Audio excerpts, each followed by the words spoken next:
Hello दोस्तों, नमस्कार।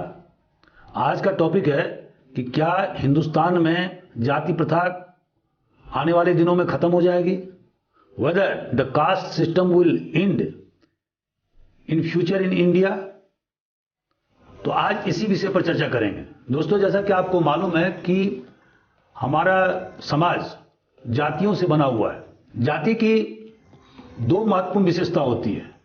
पहला, इंडोगेमी, मतलब एक जाति का व्यक्ति उसी जाति में शादी करेगा, जाति के बाहर वह शादी नहीं कर सकता है। दूसरा, उस व्यक्ति का सदस्यता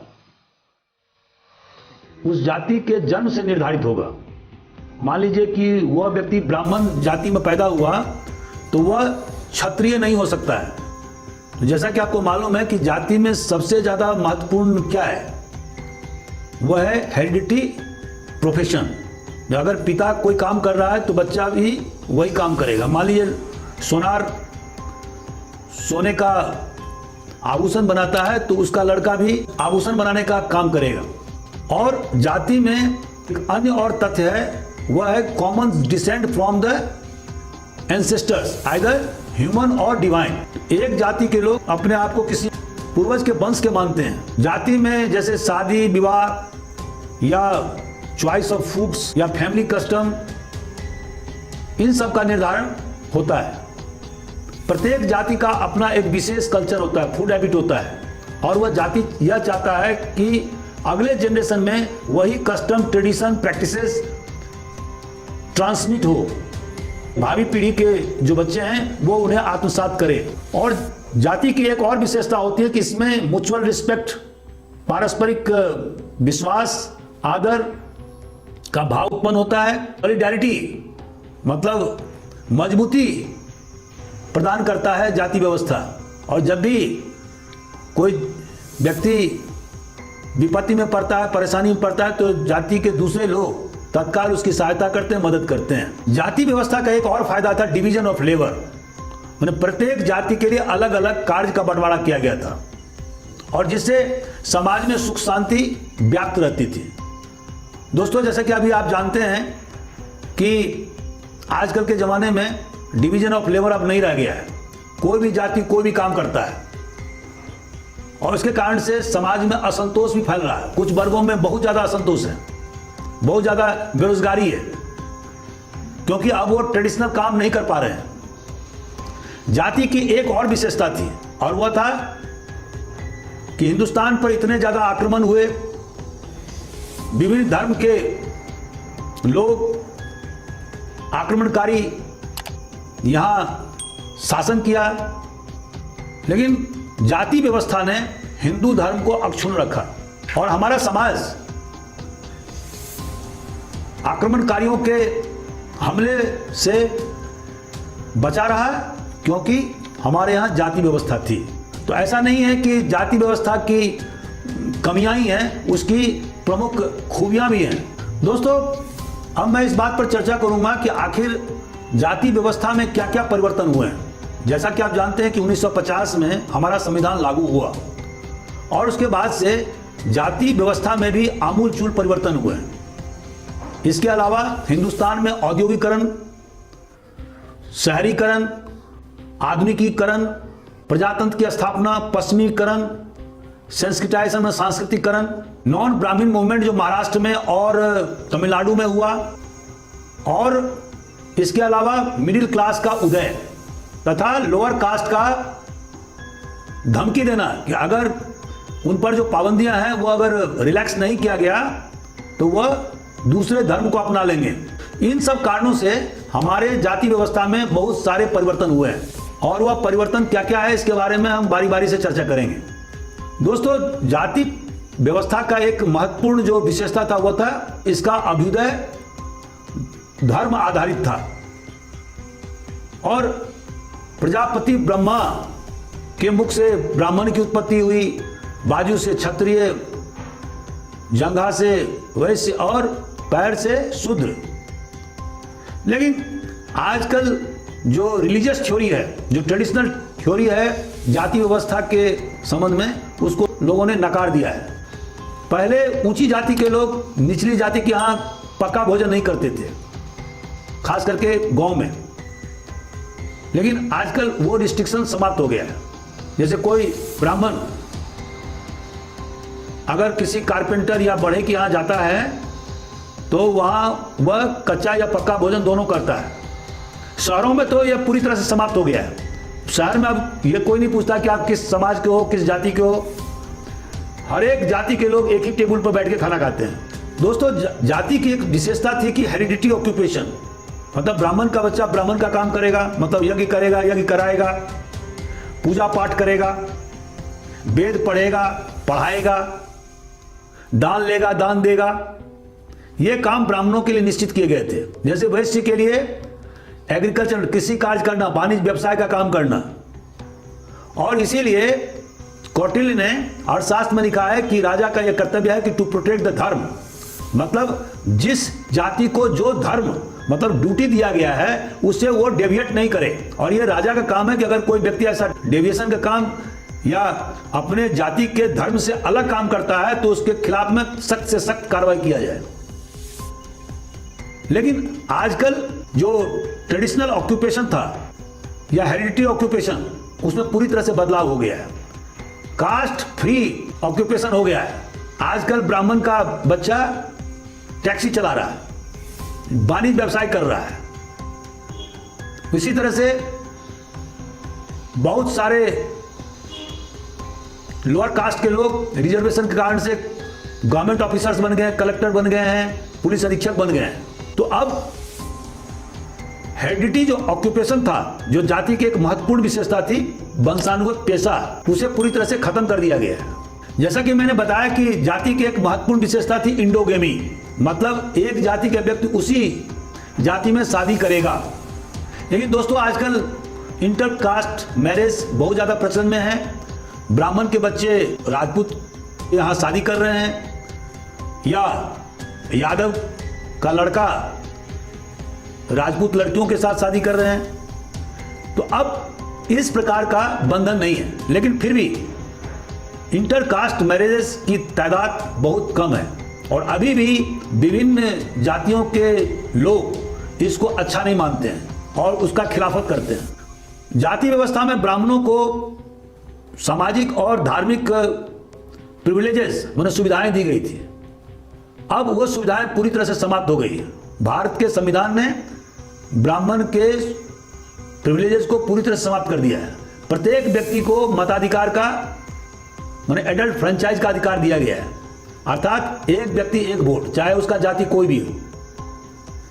तो आज की स्थिति यह है कि यादव का भी एक वोट और ब्राह्मण का भी एक वोट, एक ट्राइबल का भी एक वोट और राजपूत का भी एक वोट। तो किसी प्रकार से कोई डिस्क्रिमिनेशन नहीं किया गया है, सभी को राजनीतिक अधिकार दिए गए हैं। पुराने जमाने में ऐसा नहीं था। जाति व्यवस्था का एक सबसे जो दुर्गुण था वो था अनटचेबिलिटी, अस्पृश्यता। इसे पूरी तरह से समाप्त कर दिया गया है और भारतीय संविधान के आर्टिकल 17 में अनटचेबिलिटी को एबोलिश किया गया है और उसे इंप्लीमेंट करने के लिए स्पेशल प्रोटेक्शन एक्ट 1955 लागू किया गया और जिसके तहत में किसी प्रकार का छुआछूत करना आपराधिक कृत्य होता है। कास्ट पंचायत पूरी तरह से समाप्त हो गया है, लेकिन कास्ट ऑर्गेनाइजेशन धीरे धीरे मजबूत होता जा रहा है। पहले डोमिनेंट कास्ट का जो कंसेप्ट था वो राइचुअल स्टेटस पर निर्धारित होता था। अधिकतर डोमिनेंट कास्ट ब्राह्मण हुआ करते थे या राइचुअल स्टेटस में जैसे क्षत्रिय, लेकिन आजकल इसका पैमाना समाप्त हो गया है। अगर किसी गांव में एक ऐसा जाति है जो न्यूमेरिकली स्ट्रांग है, मतलब उनकी संख्या ज़्यादा है और उनमें बहुत सारे लोग आर्थिक रूप से संपन्न हैं, भले ही वह शूद्र कोटि में क्यों नहीं हो, तो वह एक डोमिनेंट कास्ट है। जैसे आज की स्थिति में कर्नाटक में हम देखते हैं कि ओकालिंगा और लिंगायत दो डोमिनेंट कास्ट हैं और यही दोनों डोमिनेंट कास्ट कर्नाटक की राजनीति को प्रभावित करते हैं।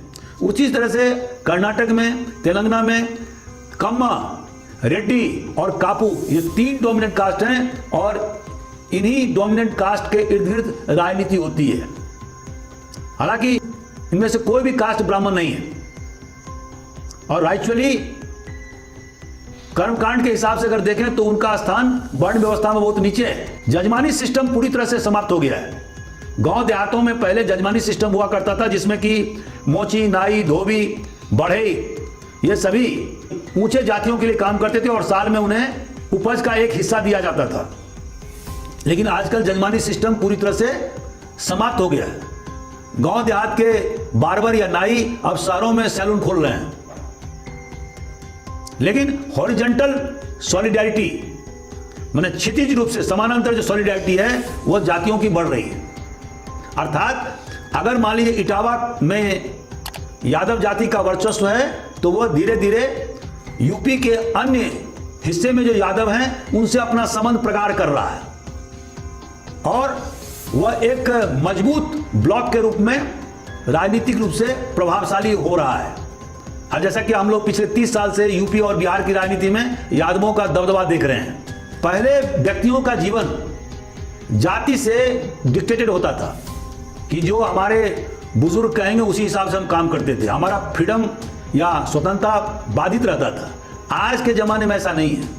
कास्ट या जाति किसी व्यक्ति के फ्रीडम या स्वतंत्रता पर किसी प्रकार का कोई बाधक नहीं है। दोस्तों, अब मैं इस पर चर्चा करूंगा कि जाति व्यवस्था आज की स्थिति में कितना प्रासंगिक है। How much the caste system is relevant today. जैसा कि आप जानते हैं कि सरकार ने विभिन्न प्रकार के सुविधाएं लोअर कास्ट को दिए हैं, रिजर्वेशन की फैसिलिटी दिया है। तो इसके कारण से बहुत सारे लोअर कास्ट में बहुत शक्तिशाली लोग पैदा हो गए हैं जो आर्थिक रूप से बहुत संपन्न है। तो इसका मतलब हुआ कि जातियों के अंदर